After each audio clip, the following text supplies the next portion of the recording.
আসলে বেশিরভাগ সদস্য আমরা এখানে নতুন এসেছি। আমরা বিধি আস্তে আস্তে রপ্ত করছি।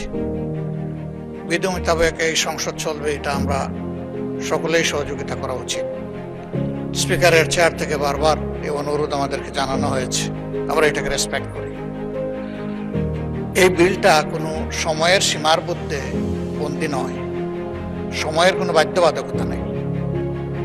এখানে বিধিটা মানাই তো উচিত ছিল। আমরা তো 3 দিন আগে, একদিন আগেও তো পেলাম না ম্যাটেরিয়ালস, জাস্ট এখন ডেস্কে এসে পেয়েছি।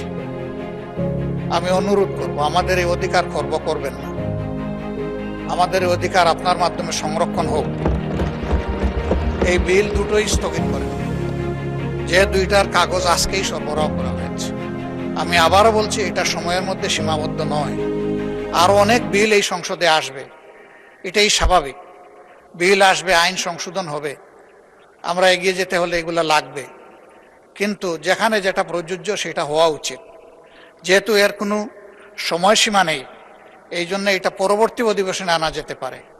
আমি অনুরোধ করব যে এই আলোচনা এখানেই স্থগিত করা উচিত। থ্যাংক ইউ মাননীয় স্পিকার। মাননীয় বিরোধী দলীয় নেতা, আমরা বিধি 80-তে আছি।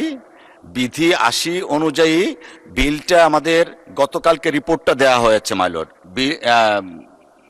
মাননীয় সদস্য, বিল দেয়া হয়েছে গত পরশুদিন, রিপোর্ট গতকালকে দেয়া হয়েছে। আর এটা মাননীয় স্পিকারের এখতিয়ার থাকে কন্ডন করার জন্য, আমরা এটা কন্ডন করলাম এবং বিধি মোতাবেক আমরা এখন আইনটি পাস বা আইনটি নাকচের দিকে যাচ্ছি।